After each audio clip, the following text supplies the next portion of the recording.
मेरे लिए ना ये जो पॉज़ ब्रेक अनाउंस करना इतना आसान नहीं रहा। मुझे खुद को कन्विंस करने में ना एक एफ़र्ट लगी है। इतना आसान नहीं होता, ख़ास तौर पे आप जिस ब्रांड नेम के लिए इतनी मेहनत करते हो। मैं जब अपने किचन से निकल रही थी तो मेरे ज़हन में अपना बिज़ी किचन चल रहा है जहाँ प्रिपरेशंस हो रही हैं। मैं फ्रंट पे गई हूँ तो लोग हैं उधर, मेरे ज़हन में ये फुटफॉल चल रहा है। मैंने तलबात और ख़िदमत का पोर्टल पे जब मैं उनके बार-बार ना वो साउंड आता है ना तलबात का, वो सुन रही हूँ तो मेरे ज़हन में चल रहा है कि यार ये फुटफॉल, ये कस्टमर की कंसिस्टेंसी गेन करने में मुझे टाइम एफर्ट लगी है, ये डिस्टर्ब ना हो जाए, कहीं नेगेटिव इम्पैक्ट ना हो इस पॉज़ ब्रेक का। मेरे ज़हन में 100 तरह के वसवसे चलते रहे, 100 तरह की बातें चलती रहीं और मेरे दिल में ये भी आया कि मैं टेम्परेरी स्टाफ के साथ चला तो सकती हूँ, ट्रेन तो मैंने ही करना है, पहले भी इतने स्टाफ को ट्रेन किया है, चला लेती हूँ। फिर मैंने कहा क्या ये सही रहेगा?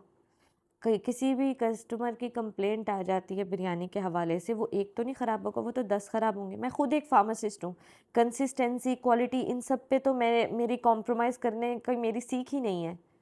इंग्रीडिएंट्स, रेसिपी ये सब, मतलब हमें तो हर चीज़ का ख़्याल रखना होता है, तो हाउ कैन आई कॉम्प्रोमाइज़ मेरे अपने ब्रांड में? कैसे मैं करूँ?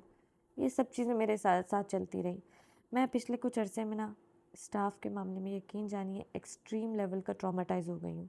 मैं बहुत ख़्याल रखती हूँ जब भी अल्फ़ाज़ या कुछ बोलती हूँ ना कि मैं अल्फ़ाज़ का चुनाव रखूँ, कंपोज़्ड रहूँ, कुछ भी ऐसा-वैसा किसी के बारे में ना बोलूँ, बट मैं हकीकत बता रही हूँ। मैं एक्सट्रीम लेवल का ट्रॉमाटाइज़ हो गई हूँ। क्योंकि स्पेसिफ़िकली आप जब अब सीवीज़ पे अगर हम डिपेंड करें ना, सीवीज़ आजकल चैट जीपीटी पे एआई से बन जाती हैं। जब एक्सपीरियंसेस की बात आती है ना, जब आते हैं, उनकी डिमांड होती है सैलरी की, ऑफ़ कोर्स हम लोग को अगर एक्सपीरियंस बंदा मिल रहा है तो हमने उनके मुताबिक, उनकी जो कैपेबिलिटी है उसके अकॉर्डिंग हमने सैलरी ऑफ़र करनी है। बट आगे जब कंप्लेंट्स आना शुरू होती हैं ना, तो फिर हम जब उनसे पूछें तो उनकी तरफ से आर्ग्यूमेंट होता है।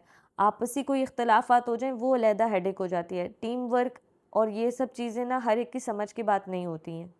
कॉलीग्स के साथ कैसे चलना है, आपने कौन-कौन से पॉइंट्स को फ़ॉलो करना है, ये हर एक के बस की बात नहीं होती है, ख़ास तौर पे जो इनएक्सपीरियंस स्टाफ होता है उनकी। उसके बाद भी मैंने हिम्मत नहीं हारी, मैंने यही किया कि अच्छा अब हायर कर लिया है, हमने कॉन्ट्रैक्ट कर लिया, हमने बातचीत कर लिया, कमिटमेंट हो गई है तो हम ट्रेन करेंगे।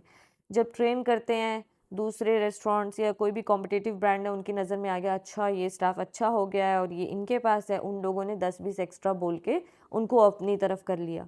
ये चीज़ इतनी बार हो चुकी हुई है ना कि मैं, मतलब मेरे दिल में ये आता है कि चलो यार ठीक है, जो गया तो गया, किसी के जाने से थोड़ी कुछ मसला होता है, मैं दोबारा ट्रेन कर लूँगी। लेकिन ये बार-बार, बार-बार, बार-बार का क्या फ़ायदा? इस तरह से मैं एक्सट्रीमली डिस्टर्ब हो चुकी हुई हूँ कि मुझे लगा बेहतर कि मुझे ये पॉज़ ब्रेक ले लेना चाहिए। एक ही बार हायरिंग करूँ, प्रॉपर हायरिंग करूँ, ताकि जो एंड पे जो मेरे सपोर्टर्स इकरास बिरयानी पे विज़िट करें, मैं वहाँ हूँ, मैं वहाँ ना हूँ, उनका एक्सपीरियंस अच्छा हो, उनके पास जो फूड सर्व हो, उसकी प्रेज़ेंटेशन, क्वालिटी, टेस्ट हर चीज़ बेहतर हो। जब मैं एट द एंड बैठ के रिव्यूज़ देख रही होती हूँ ना, तो मैं दिल में सोच रही थी यार ये क्या हुआ? जब मैं पूछ रही हूँ तो आगे से जवाब की बजाय मुझे इनकार या फिर मैं जॉब नहीं करूँगा ये वाला मैसेज ना आए।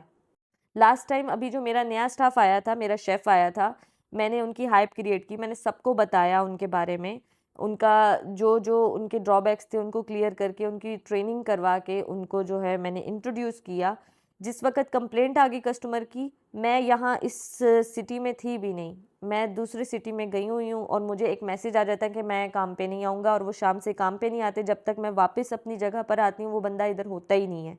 मैं इस तरह से ना एक्सट्रीमली, मतलब डिसहार्ट तो अलहदा हो जाना, लोगों के सामने एक बैड इंप्रेशन अलहदा पड़ जाता है, आपकी जो इन्वेस्टमेंट होती है एक बंदे पे वो अलहदा डिस्टर्ब हो जाती है। ये सब चीज़ों ने मुझे बहुत ज़्यादा ना एक्सट्रीमली डिस्टर्ब कर दिया हुआ है। I am done with this extremely. मेरा सभी रेस्टोरेंट ओनर्स को और जो स्टार्टअप बिज़नेस वाले हैं उनको यही मशवरा है, जहाँ आप लोगों ने इतनी इन्वेस्टमेंट कर ली है ना, थोड़ा-सा ब्रेक ले लो। ब्रेक लेके अपने लिए ना प्रोफ़ेशनल कॉम्पिटेंट स्टाफ ले आओ। अदरवाइज़ आप लोग इसी तरह की चीज़ें बेयर करोगे। मैंने अपनी जॉब से ना ब्रेक लिया था इकरास बिरयानी पे 100% टाइम देने के लिए, इसी चीज़ों की वजह से, और मुझे यही था कि इन 2 इयर्स में ना ये सब कुछ स्ट्रीमलाइन हो जाएगा और मैं वापस अपनी फ़ील्ड में ना स्टेप इन करूँगी। लेकिन जो चीज़ मैंने एक्सपीरियंस की है इस मामले में, मेरी प्रेज़ेंस में कुछ और है, मेरी एब्सेंस में कुछ और है, एट द एंड मेरे पास फ़ीडबैक किस तरह से आ रहे हैं, मैंने इस चीज़ पे कॉम्प्रोमाइज़ नहीं करना। मुझे अगर अभी भी थोड़ा-सा टाइम और ब्रेक लेना पड़े ना, तो मैं वहाँ से ले लूँगी। लेकिन मैं इस चीज़ पे कॉम्प्रोमाइज़ नहीं करूँगी। इस ब्रांड के लिए मैंने बहुत बहुत मेहनत की है। बेशक कह देते हैं लोग कि मेहनत की है, सीखा है कुछ, ठीक है, बट मैं ऐसे किसी और की वजह से इसको अफ़ेक्ट नहीं होने दूँगी।